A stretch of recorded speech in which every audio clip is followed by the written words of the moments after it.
Okay, let's continue a little bit. So, for the kind of this second segment, what I want to do is now, what all I was trying to do with the first segment, I was trying to solidify in your mind this idea of a basis expansion. So it's the idea if we have a preset, sort of set of basis functions, we can rewrite any signal or image in a space we're interested in as a superposition of those quote-unquote basis signals or basis images. Right? And again, what that allows us to do, it gives us kind of an alternate way to look at the signal or image in this transform space. And also, it gives us a natural way to discretize things. So continuous time signals become lists of numbers. Right? It's some people call it an atomic decomposition. You're decomposing things as a discrete set of atoms. Okay, so what I want to do this hour is just talk about basically, now that we have things in terms of orthobasis, let's start to talk about sparsity. Like, what do we mean by this word sparsity, and what are some of the now traditional ways in which it's been used? Okay, so this is basically, the content of the last lecture. So you kind of have this sort of field of applied mathematics, which is kind of very closely related to mathematical signal processing, and it's called like a applied and computational harmonic analysis. So this is kind of a field that was very active in kind of the 1990s. And what the goal of this field was to do is exactly as I said in the last lecture, is like try to find good ways to take signals and images that I'm interested in and decompose them as a discrete superposition of basis functions. And that discrete composition has kind of all the advantages I alluded to in the last lecture. And so, the sort of classical example of doing this, and the example we touched on a lot in the last hour, was to use sinusoids for these things. So if I have a signal over this interval, I can use sinusoids which are global. And I know pretty much everything there is to know about this Fourier series. And we also saw these related transforms of cosine transforms and also windowed cosine transforms, etc.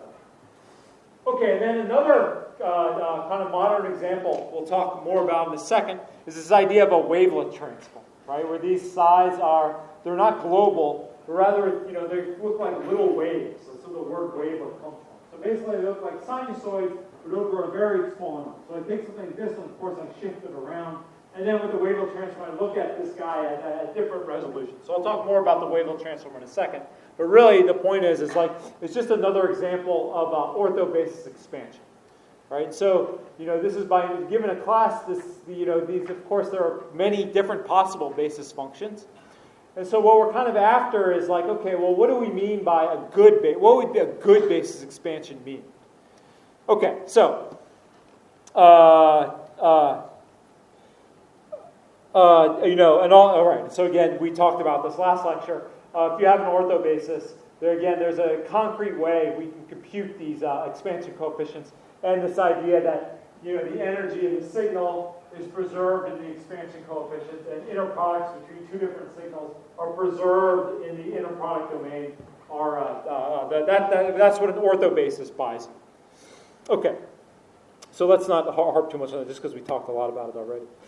All right, so I guess what you can kind of think of the mission of this kind of body of research in applied mathematics and signal processing in the 90s is you wanted to construct quote-unquote good representations for signals and images of interest. Right? And so the whole game is to very, very carefully mathematically define what I mean by a good representation, and what I mean by signals and images of interest. Right? And so, to make this sort of more precise, we have to give these things concrete definitions. And so, it's just some examples, again, a little less rough of what we mean by signals or images of interest is, maybe we have as a model, and kind of like the model we used for this idea of JPEG image compression, or this energy compaction in DCT domain. It's a kind of a classical thing that signals and images of interest are quote-unquote band limited or tend to be low pass. Right? That means when I take a Fourier series or take a Fourier transform, most of what I want to see tends to be concentrated around low frequencies. Right? It's a very rough idea But nevertheless, like we saw it used to great effect in image compression. That's almost exactly why JPEG image compression works. Okay, so another idea, which gets more to this goal of sparsity, one which we'll talk a lot about, is rather than a signal of image being band limited, or maybe we say it's smooth, but except at a few singularities. Right, and that turns out to not be a bad model for images, right? So if I look at a scan, like a scan of a line of the room, right? So I see white, something very smooth, and I see a sharp jump to black, right? Then I see something very smooth, then a sharp jump to this beige color. Then maybe there's a gradient because of the lighting, and then a sharp jump to this gray color. And so it's not a bad sort of model for particularly images. Or at least 1D slices of images, right? And so, if I have kind of something which is smooth but interrupted by very localized singularities, that's sort of you might say that's another kind of class of things we're interested in, right? And it turns out that wavelets are very, very good at taking apart signals like this. It's something we'll talk a little bit more about in a few minutes. Okay, then maybe another model is instead of talking about slices of images, I'd say, okay, look, when I look at an image in the real world, maybe what I don't see is singularity. Maybe I see singularities, but the sort of the contours along which the singularities live, those also are very regular. So basically, I have singularities along smooth contours, say for images. That's another sort of what we mean by a signal or image of interest. It's another way we can start to make it mathematically precise. Okay, so that's what we mean by signals or image of interest. It usually has something to do with the singularity structure of the signals or images and how smooth it is in between those singularities. That's usually how we talk about these things when it comes down to actually write mathematics down on the paper. So then another, what kind of the other half of this sentence up here, good representation, what we will be interested in are sort of two properties, right? And the first is signals or images of interest. So the signals in these sets, they get sparsified in the transform domain. So what that means is, again, while I might have an image of interest, there might be energy all over. So again, if I look at a picture of this wall, there's kind of energy distributed evenly all over. When I look in the transform domain, that energy tends to compact onto a very small set. And that gives me kind of this very natural notion of compression. And it gives you a great starting point for actually doing signal processing and statistical estimation. Okay, so the second half of this, of what's nicer, or something else we'll kind of ask for or demand, are basically fast algorithms that come coupled to these representations, right? So sort of modern DSP wouldn't exist without the FFT, right? We couldn't compute the reason the Fourier transform holds one of the reasons it holds such sort of an esteemed place in our understanding of signals and systems is the fact that we can compute very large Fourier transforms very quickly. Okay, so that's also what we'll ask. We want fast algorithms, just like we have for classical Fourier-based methods. We want fast algorithms for these quote-unquote transforms that have natural discretizations. Okay, so that's sort of a rough overview of what it means to be a signal or image of interest and what it means to be a good representation. So we talked about this in the last hour. Here's one example is this cosine transform for images, and it's what you might call an example of one of these something which is good for one of these classical models. So this idea, we saw in the last class, if we have sort of patches of images, they tend to concentrate at low frequencies, and we saw pictures like this, where if it's I have an image like this, and I take 1% of the low-pass coefficients, I tend to get something which looks pretty good, right? It says it's zoomed out to this sort of level of detail. If you look at it far away, they look almost identical. You see if you get the notes, if you look at this guy on the right, it looks a little blurred out, but still looks pretty good, especially considering, we're only using 1% of the coefficients. Okay, so again, if you zoom in, that's what it looks like. The 1% approximation looks like. So from a large scale, it looks very good. When I zoom in, it still looks pretty good, especially again, I'll just emphasize, I'm using 1% here. But, you can see exactly what we're losing, right? When I'm saying, like, I'm getting rid of the high frequencies, that means when I have singularities in the image, that's what tends to get washed out in this representation. Like, the smooth stuff still looks very close to one another, right? It's where the singularities are, where all the sort of, when I throw stuff away, that's what gets hurt. Okay, so this is, again, all I did to create the image on the right was I took the, DCT of this image, and I just took the 1% of its low-pass coefficients, and I just threw away the rest. So I just, again, the model I used here was that this thing is, mostly smooth, so most of the energy should be concentrated at these low spatial frequencies. Okay, and that gets us somewhere. Okay, another game I could play that's slightly better is I could say, okay, look, why settle for the sort of first 1%? I could settle for like the best 1%. So if I'm willing to make my approximation quote unquote adaptive, right? So in other words, in this one, the basis coefficients I kept, they were just predetermined. I just kept I went in the zigzag order from the upper left-hand corner in the DCT domain, and I just stopped after a certain point. It didn't really matter what came before or after. I just used that fixed pattern. But now if I adapt to the image, I can do a little better, right? And now basically what I'm saying is now I take, these DCT coefficients, and I look for the 1% biggest ones, right? So in some sense, that's the best approximation in the DCT domain that only uses 1% of the coefficients. And you get something which looks a little better, right? But still you can see there's obvious differences between what's on the right here and what's on the left. Right? So it's just kind of two different ways to do this approximation. There's this non-adaptive, quote, linear way to do it, where I just keep low-pass coefficients. And there's an adaptive way where I keep the biggest coefficients. So for the DCT, there's a small difference between these two, but not that big. Okay. So that's when kind of wavelets enter the story, right? So, as we saw, what these DCT representations do, they're very good at building up smooth regions, but where they kind of suffer is along singularities in the image. So what wavelets are, again, it's just again another type of orthobasis, but they have kind of a couple nice properties which are particularly useful when you're doing image processing. Right? You can almost see immediately how these properties lead to this idea of a sparse representation. Okay, so wavelets, so even a wavelet transform of a 1D function, it's indexed by two variables. Right? So we have both the concept of shift, so time, and a concept of scale.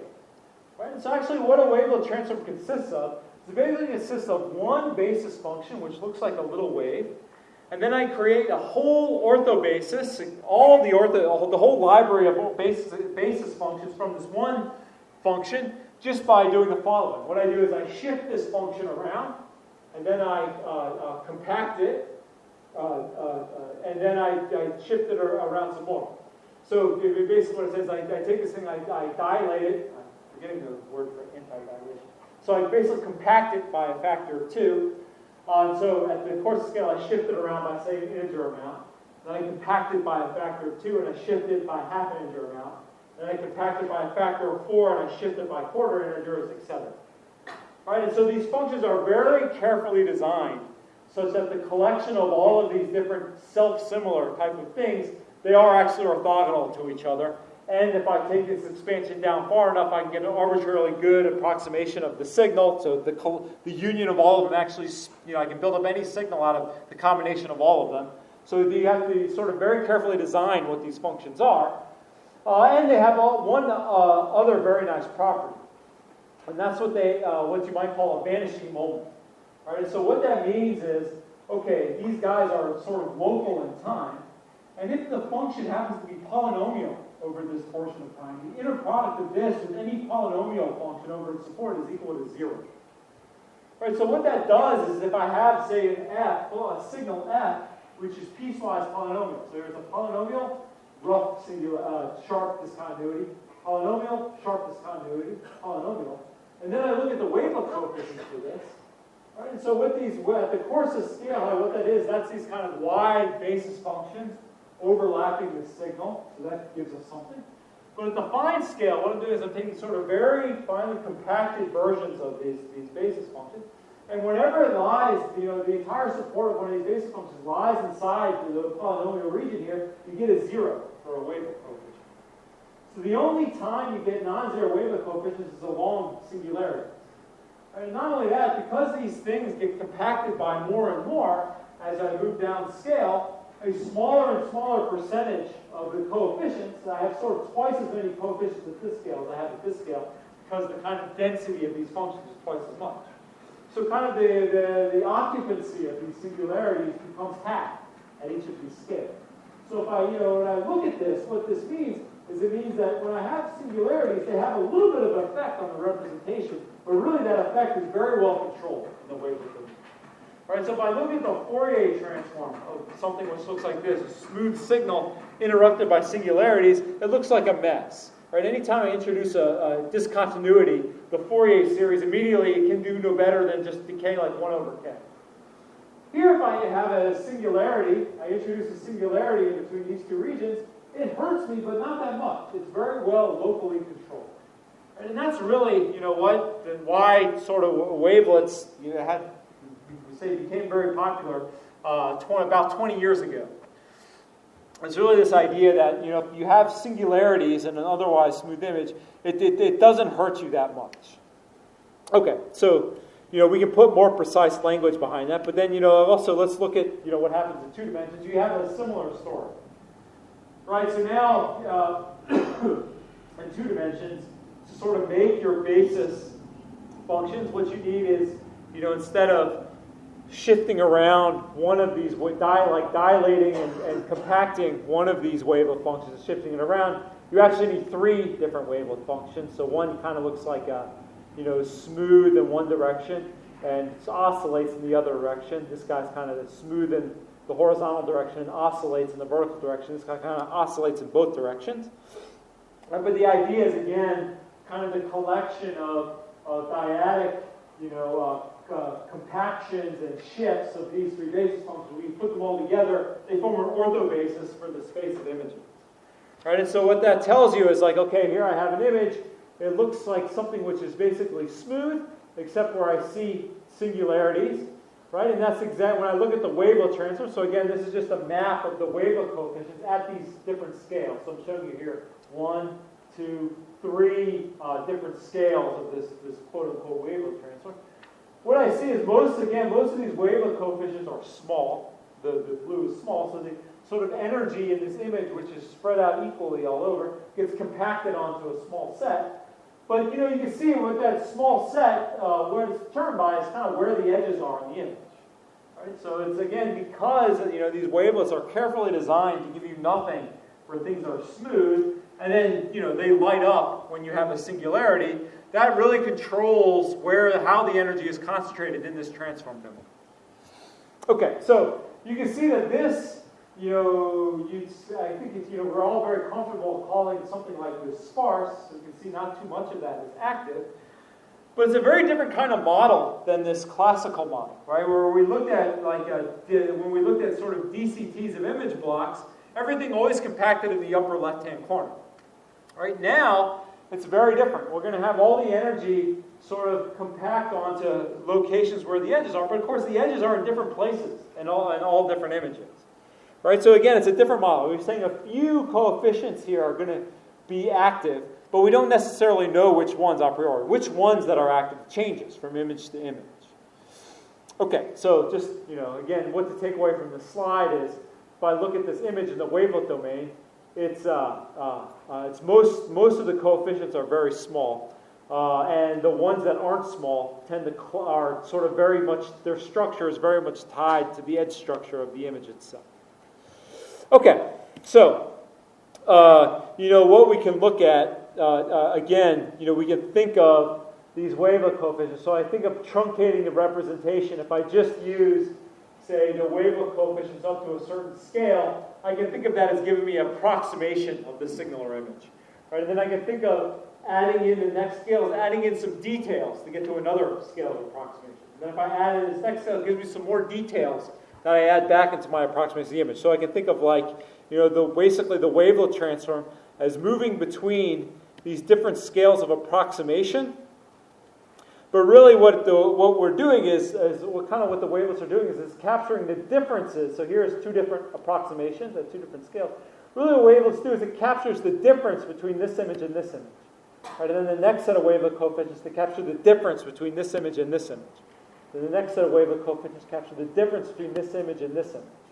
Right, so really it's kind of like what you're doing is, again, you're adding in layers of different structure. Okay. And this just shows you, like, again, if I look at this wavelet transform and I say take the, just truncate it after a certain amount. So this is kind of like the equivalent of taking like the first, so many DCT coefficients. So instead I'm just going to take the first so many wavelet coefficients. So if I take a 16,000 to 1 compression, it gives me this. If I take 4,000 to 1, it looks like this. 1,000 to 1, it looks like this. 256 to 1, it looks like this. 64 to 1, it starts to look pretty good, etc. Right? So that's, again, this idea of linear approximation. So here, again, what this looks like when I just keep a predetermined set of wavelet coefficients. Okay, so now, where the wavelets really shine is when I do a kind of adaptive approximation. Right, so we saw, again, that kind of which coefficients are active. It depends on the edge structure in the image. Right? So if I just take sort of a preset of wavelet coefficients, I don't know really which ones to take.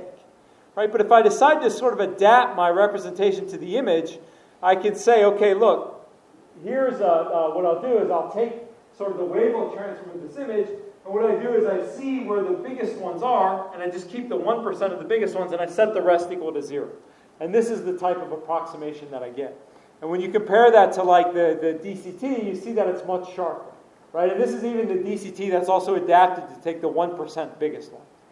Right? So this picture is really kind of like what you might call the power of like a modern sparse model. Right? So we say, okay, look, we know that images are more than low pass. Right? We know that they sort of they're really smooth but separated by singularity structures. Right? A good way we can take advantage of that is by looking in the wavelet domain and then just looking at the largest coefficients. Right? So that's what we might call a modern model for images. Is that not that they're kind of occupy low frequencies in the frequency domain, but rather that they operate some sparse set in the wavelet domain. Okay, so that's just some kind of picture-based motivation for what goes on. All right, so one way you can kind of start to really put some mathematical weight behind this. I won't spend too much time on it, but it's just to sort of convince you that there is sort of a good deal of theory that goes into this. Is you can just start to make some of these notions more precise. Okay, so we might say here's what we mean by a linear approximation. Right? So what I mean by linear approximation is I have a signal or image f, and what I do is I just say keep the coefficients on a fixed set and resynthesize the signal. Right? So when we were in the last lecture, we had this idea of the closest point problem, where I had sort of a subspace of signals. I wanted to approximate the signal in a subspace, and I saw like one thing I could do is I could just basically project on the subspace by taking inner products against this sort of set of basis functions and resynthesizing. Really what that means is, if I have an Ortho Basis expansion for f, if I just truncate it after s terms, that kind of gives me the best, quote-unquote s-term approximation. All right, so, you can interpret this as a projection onto a fixed subspace, namely the subspace spanned by the first capital S of these basis functions psi m. And if these were Fourier basis functions, so these were low-pass sinusoids, you could interpret this as low-pass filtering. So I take like a Fourier series, truncate it, which is the same as filtering out all the high-pass coefficients, and then reconstruct.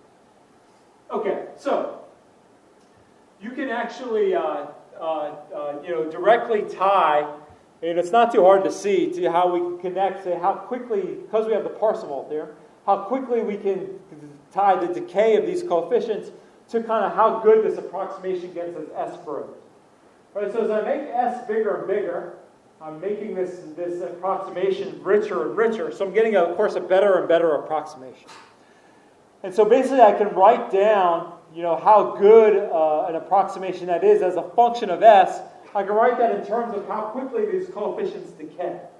So in other words, if I look at these coefficients and I see they decay like n to the minus r, right, and then I build up an approximation using the first s, I can directly translate coefficient decay into approximation. Right? So if I have n to the minus r coefficient decay, that directly results in s to the minus 2r plus 1 sort of approximation power. Right? So I can say, okay, look, as s gets bigger and bigger, this approximation gets better and better. Well, how much better does it get? Well, of course, that depends. It depends a lot on the coefficient sequence. But if this coefficient sequence decays like a power law, I can write down almost the same power law for the approximation error. It's actually kind of a very simple thing. Okay. And so now, what we can do is say, okay, well, that's fine. I mean, there's not much to making this jump and this jump. But what we kind of say is, like, look, if f of t is, like, periodic and, say, has d derivatives, right, then I can immediately say how quickly this Fourier series coefficients decay. Right? So there's this kind of classical link between how many derivatives a function has and the rate at which its Fourier series coefficients decay. And just by using this simple relationship, I can directly translate that into like how quickly an S-term approximation would head towards zero. Right? So again, I could say, look, if I have a function which is uniformly smooth, so basically over the area that I'm looking at it, say it has d derivatives, I can talk very cleanly about how quickly this S-term approximation goes to zero. It basically goes like s to the minus 2d, where I guess d is the number of derivatives. So sort of the upshot is the smoother the function is, the better the approximation I can get from just looking at a fixed set of Fourier series coefficients. Okay, so that's one example of like how you tie properties of the signal itself to coefficient decay, which in turn relates to kind of approximation power. Right, so this is saying like, again, in the language, if I, instead of Fourier series, I use DCT, which again, you would have exactly the same analysis for. It says that, if my function is uniformly smooth, by uniformly smooth, I mean it has d derivatives, I know exactly, or I can quantify in very mathematically precise terms, how good this approximation gets as I add in more and more terms. Okay, and so not only that, if I replace Fourier series with cosine series, or Fourier series with even wavelets, exactly the same thing is true. Right? If I have a certain number of derivatives, I get this kind of decay in the approximation error. So it's sort of you can use a number of different representations. So if I have something which is uniformly smooth, there's lots of ways I can represent it such that I get very good approximation power. And not only that approximation power is directly tied to the smoothness, the number of derivatives. Okay. So that's good. We can sort of refine this idea, right, through an adaptive approximation.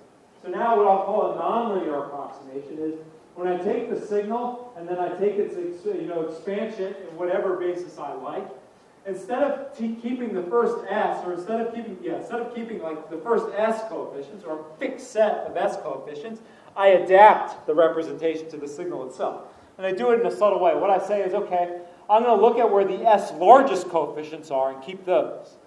Right? Of course, that's going to be different for every signal I look at. So that's why I'm saying I'm adapting the representation to the signal itself. So I'm still approximating the signal by using a linear combination of the basis functions. It's just which basis functions I use changes from signal to signal. So of course, this is going to be better. So the question is how much better? Right? So then just as I kind of tied decay rate of the coefficient sequence to kind of linear approximation power, now, in almost exactly the same way, I can say, look, if I take the transfer coefficients and I sort them for largest to smallest, I can talk about, I can say, basically if the sorted sequence now goes down like m to the minus r, which is, again, somewhat of a weaker condition than decaying m to the minus r just as a fixed sequence, I get this type of approximation. So exactly as before. Okay, so what's interesting here is if I have one model which is uniformly smooth, and I look at this S-term approximation error, so it's like basically how good an approximation do I get by having S terms, and say I have D derivatives. So if I look at a linear approximation with Fourier, I get S to the minus 2D plus 1. If I look at a nonlinear approximation with Fourier, of course it's going to be better, but not fundamentally so. Like still asymptotically, it goes like S to the minus 2D plus 1. So of course, it's necessarily a better approximation, but fundamentally it doesn't decay at a faster rate. The difference is just a constant. And same thing with wavelets. I have something which is uniformly smooth. I look at a linear approximation. I get the same S to the minus 2D plus 1. If it's nonlinear, I also get this S to the minus 2D plus 1. And that's great, if your signal is uniformly smooth. So what's interesting is, like as we've seen before, like when we look at all these examples, we keep looking at signals which aren't uniformly smooth. They're uniformly smooth, but they're interrupted by singularities. So where the kind of interesting distinctions come now is when I have this same model, things that are smooth with, say, D derivatives, but they're interrupted by singularities. So now let's say I have a signal which looks like, sorry for jumping around so much. So it's a signal which looks like this. So it has D derivatives most everywhere, except at a small number of places there are sharp discontinuities. So what that means, now if I look at kind of the Fourier linear approximation, so I have a smooth signal, doesn't matter how smooth it is, and I interrupt it by singularities, the Fourier approximation always goes like S to the minus 1. Right? So anytime you introduce a singularity, it sort of wreaks havoc on your Fourier expansion. Right? So, if you've ever, looked at Gibbs phenomena or trying to build up discontinuities in Fourier series, you always get this ringing, and mathematically that says, the mathematical way to express that is, if I look at this S-term approximation here, I can't really do better than S to the minus 1. And not only that, if I go to this adaptive representation, where I look at the Fourier coefficients or discrete cosine coefficients, and I pick out the S biggest ones and do the reconstruction, of course it's going to be better, but not fundamentally so. Still, as S gets big, this will still decay like S to the minus 1. If I look at the approximation, the linear approximation using wavelets. So again, I choose the first, S wavelets, which corresponds to this core scale approximation. It's the same story. I get S to the minus 1. But, what gets interesting is even if I have singularities and I use, say, a nonlinear wavelet approximation, so that is, I look at a wavelet transform and I choose the S largest ones, I all of a sudden have the same result as I had before. Right? So that means that if I use kind of an adaptive representation or adaptive selection of basis coefficients with piecewise smooth signals, it says that I can get a tremendous advantage over using a Fourier, either linear or nonlinear approximation. Right? And so that's kind of what moving from sparse to moving from kind of this idea of things being low pass or approximating things in a fixed subspace or approximating things linear to this kind of adaptive or selective representation. What it says, if I have singularities, I can very naturally adapt to them. Right? So I pay a price, and that the basis functions that I use to represent the signal are going to be different from signal to signal. It's a fixed basis, but I'm using a different subset of them to represent the signal for different signals or images. Right? But what I gain from doing that is I say, I can get a very, very good approximation. Basically, as good an approximation as I had when there were no singularities. I get as good an approximation by adapting which basis functions I use to the signal itself. Right? And so this sort of chart, this is a kind of very simplified version of kind of what the main message was in this area of applied computational harmonic analysis. It says basically, if you have a function which is uniformly smooth, anything reasonable you do will work. Spline interpolations, Fourier series, wavelets, it's all the same because things that are uniformly smooth are very easy to deal with. Right? They're very sort of predictable. If I have things which are if I have singularities involved, though, not everything works. One thing which does work is sort of adaptive selection of wavelet transform coefficients. It's like, in some sense, this is a good model for things that are piecewise smooth. Right, so that's again one of the main messages of what I'm trying to get across this out. Okay, so as we've seen before, here's examples of wavelet adaptation. Really, what I see when I have a singularity, I get some number of it gives me some number of non-zero coefficients, but again, it's sort of a very small portion of what's going on. And the same thing's true for images. If I look at this image in the wavelet transform domain, again, it compacts onto a very small set. But that set is, of course, determined by the edge structure in the image itself. Okay, so this is kind of, where this transition from low pass or linear approximation to basically sparse approximation. This is sort of the watershed moment, right? It means there are signals, like signal classes that I'm interested in, where it's a good model in the sense that I can talk about in very concrete terms mathematically, to talk about, taking this, looking in the transform domain, and then just looking where the sort of biggest coefficients are. Okay, so that's good. So, you can do this. We can make charts about, how the approximation error improves. So, say, here's like this green curve is keeping the S, low pass coefficients in a DCT domain. This blue curve is keeping the S biggest coefficients in a DCT domain. So that's kind of like, these two entries here. And then the last curve will be this last one, this nonlinear approximation error. You see it's much better. So the SNR curve is just way above those two things. And this is something we see practically too when we look at these approximations. Okay, again, like here's another kind of picture. It says it also, here's my original piece of the image. Here's a 1% approximation. So here's a linear approximation using the DCT, using 1% of the coefficients. The 1% wavelet approximation looks about the same.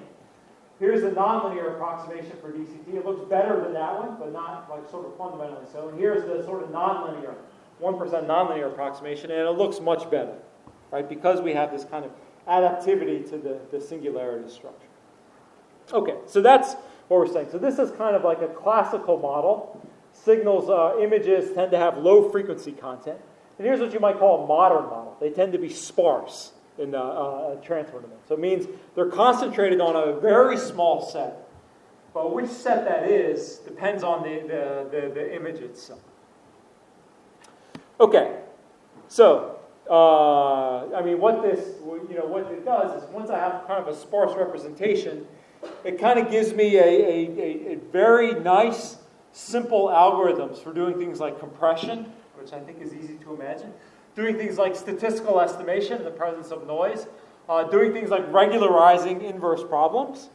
It's a sort of a very tangible model which I can use, and doing things like acquisition, like compressed sensing. So, right, these kind of last 2 points are what we're going to talk a lot about in the future.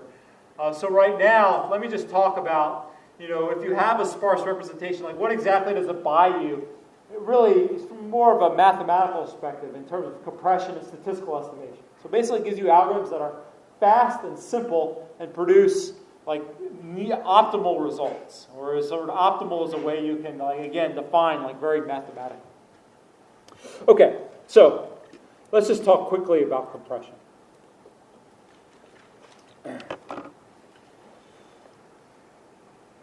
So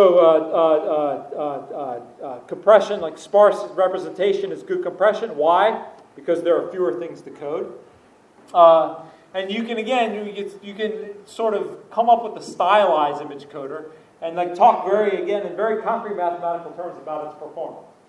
So it's like, I transform the image to a sparse basis and then you quantize it. So most of the transform coefficients are approximately equal to 0. They require very few bits to encode, and the decoder simply inverts transforms the quantized coefficients. Okay, so, one way, two things you can compare is like, a classical example is JPEG, and then as we said before, this uses kind of a linear approximation where I take like a cosine transform of an image block, and I very much favor coefficients in the same place, so coefficients in this upper left-hand corner, low pass coefficients, if you will. And then the modern example of image compression is this JPEG 2000 standard. All right, so this is what this says. It uses as kind of its fundamental representation. Instead of local Fourier, it uses wavelets. And then, instead of just, coding them in a fixed pattern, it sort of adapts the coefficients it encodes to the image itself. So it just encodes the large wavelet coefficients. And of course, there's overhead involved with that. But in the end, because wavelets do such a better job of representing the image, you can actually get a factor of 2 better than JPEG in practice. So you get about half the space for the same quality image. Okay, so here's just a comparison at a very kind of high compression rate using wavelets, using DCT. You just get stuff that looks better.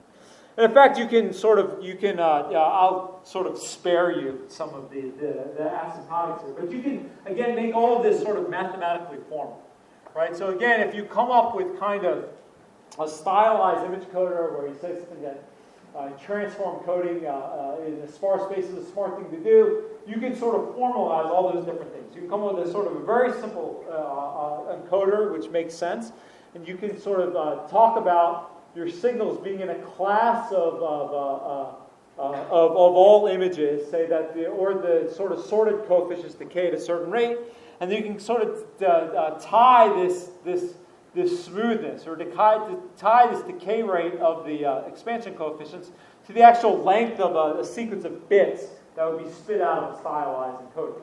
Right? And you can argue that, okay, look, sort of the length of an encoding, as I want a more and more precise encoding, so epsilon gets smaller, the length, of course, will grow. Well, how quickly does it grow? Well, that's very, intimately tied to the decay rate of the coefficient. So we've seen that's also tied to the sort of the local smoothness of the signal or image itself.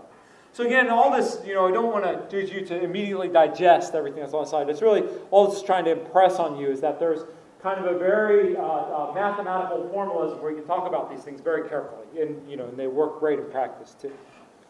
Okay, so something which maybe we'll talk about a little more carefully is this idea of statistical estimation. Right, and so here, the algorithms are also very simple. So here it's like we observe samples of a signal, but those samples are just simply corrupted with noise. Right? So we have f of t, some object we wish to recover, and we add to f of t some noise sequence, or the noise sequence is IID Gaussian. Right? And then we come up with some estimator for f, where this estimator will use maybe some kind of the intrinsic properties we have in mind for f. And then we'll talk about the quality of an estimate by looking at its risk. Right? So if we form this estimate f tilde, maybe we say, okay, how well do we do? Well, it's the expected energy between the estimate that we have and the original signal itself. Right? So, since this, observation is random, the actual estimate we spit out will also be random. So this is a random variable, this energy. And so again, standard thing to do is measure the mean squared error between the reconstructed signal and the original signal. Okay, so we can do this because Orthobasis sort of preserves the geometry of everything. We can sort of recast this into any transform domain we like. So again, if we have an Orthobasis for the space, we can take the Orthobasis expansion over observations and say, okay, I can write each of these expansion coefficients as the expansion coefficient for the signal I'm interested in plus a noise sequence. And if this, because it's an orthobasis, if this is Gaussian, then this sort of perturbations to the orthobasis expansion coefficients, those will also be independent and Gaussian. Okay, so all this is saying is like, the statistical estimation transform, if you have an orthobasis, we can transform it into an estimation problem in the transform domain. Okay, so what's kind of, a classical estimate? So let's say I have a signal. So here's, say, just kind of a hand-drawn signal. And let's say it has kind of, it's sort of band pass, or sort of low pass in the frequency domain. All right, so that what this means is its Fourier transform is 0 here. And then if I add noise to the signal, what does that mean? Well, it means I add a bunch of high-frequency stuff, and I'd say I add a bunch of high-frequency information here. All right, so if I just look at, okay, what's the sort of expected error between this dirty signal and this clean one? Well, it's really just the sort of entire band of the signal times sigma squared. But there's kind of an obvious way to clean this signal up, right? Just low-pass filter. I know if I know that none of my signal lives inside this band, I know that nothing that's out here can possibly be what I'm interested in, right? So what I can do is I can just take it here and just set everything here equal to 0. In other words, just low-pass filter the signal itself. And what does that do? It takes my error down from the bandwidth times sigma squared to basically the band that my signal lives over times sigma squared. Right? And so that's kind of the gain you get. You get a sort of error reduction by doing low-pass filtering of sort of your occupancy that you know is there over the entire bandwidth squared. Right? And that's just kind of an obvious thing. You know your signal doesn't live out here, so you simply kill all the noise out of it. Right? And that buys you something very tangible. Buys you a noise reduction of B over sigma. Right? So kind of the more concentrated your signal is in frequency, the more gain you'll get by filtering out all the noise that's not there. So it's kind of an obvious point, but it kind of sets up, our more modern example. Okay, so here's, how we might sort of adapt things when things aren't. So, if something's bandpass, it means it's low pass, it means it's kind of uniformly smooth. But now if we have something which is smooth but interrupted by singularities, and now we have a sparse sort of a wavelet transform of it, like what we have is, again, we have big coefficients, but where those coefficients are occurring, it's not in the same place every time. Right? So it's not like we know which coefficients are going to be big and which coefficients are going to be small. So we have this fact that this signal concentrates onto a small set, but the set is entirely signal dependent. Right? So how do we do denoising? And it actually turns out to remove noise, there's an almost obvious thing you do, which you can prove is like almost the best thing you can do. Okay, so the idea is that the set is signal dependent, so when you add noise to it, you don't know where to filter. Okay, so one thing you can say is like here, say, are my original transform coefficients. When I add noise, say if I had an oracle tell me, which coefficients were non-zero to begin with and which coefficients weren't, then of course I can do the same thing. All the places where I had coefficients that were below some value, I can just zero those out, say below the noise value, zero those out, and then I can very intelligently talk about what the mean square error would be.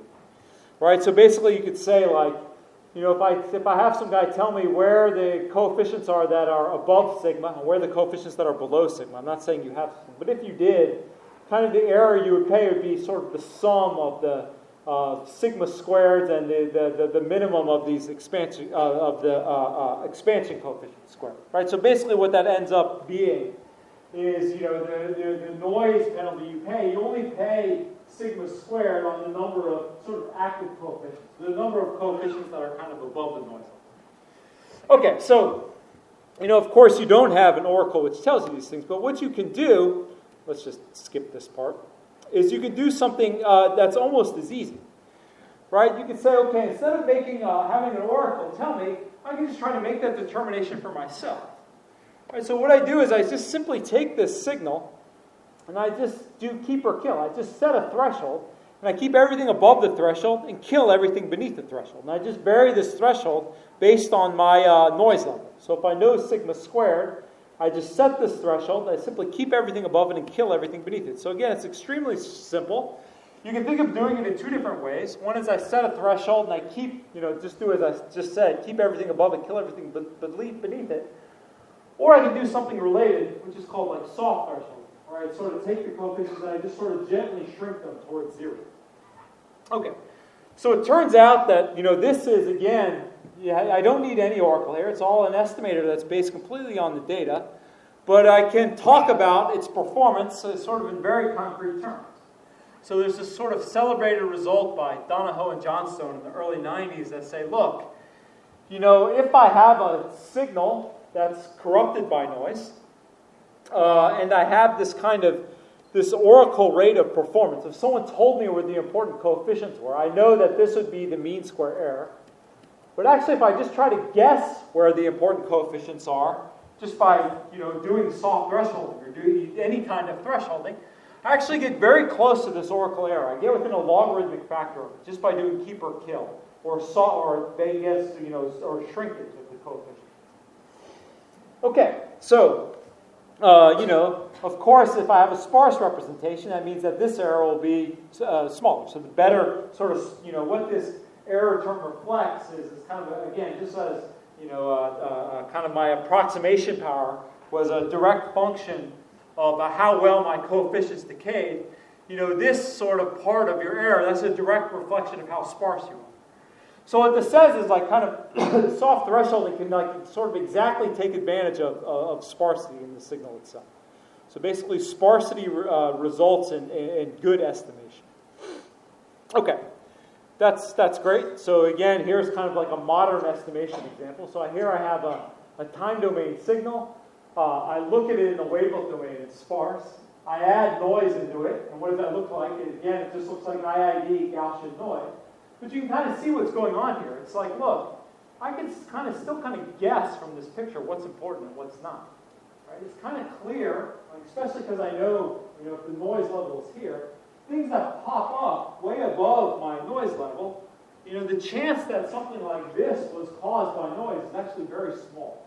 I have Gaussian noise. So I have strong evidence to keep something like that. Right? So really all I do is I, again, set a threshold, and then I just keep or kill. So everything above the threshold I keep or shrink, if you want to be more graceful about it. And everything inside these red lines, I just simply set to 0.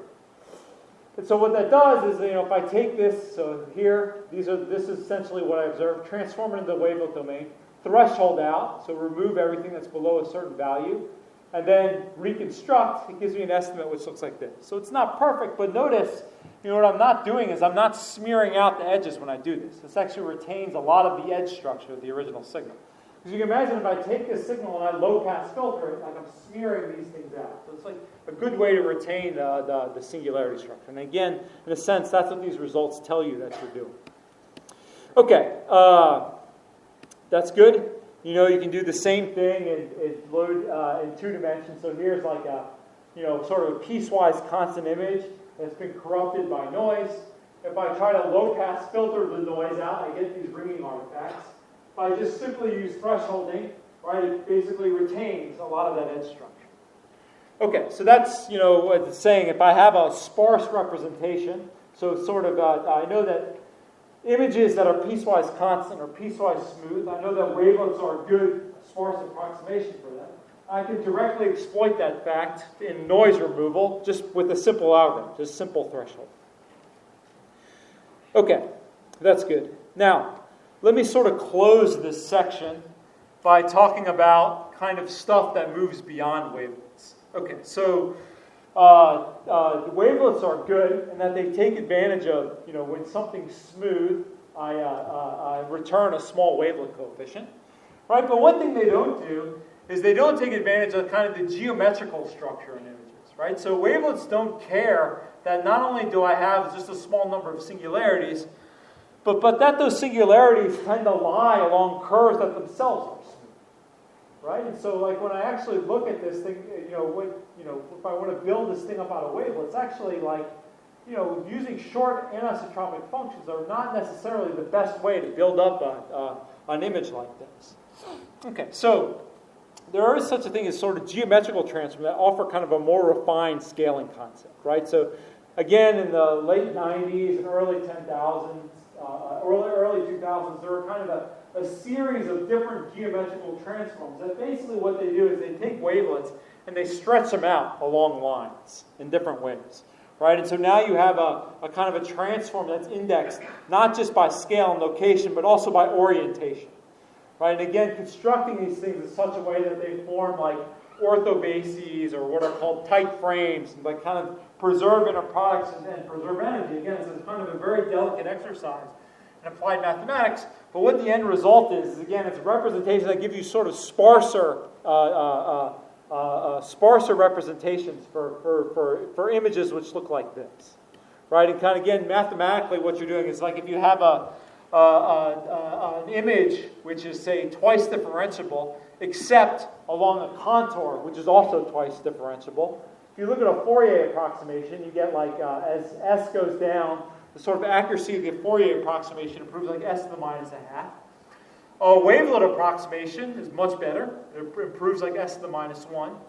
But any of these geometrical basis approximations, so using curvelets or they call bandlets or a lot of different things that end in lets, basically by sort of taking advantage of this structure, you actually do much better. You get like s to the minus 2 times some log factor.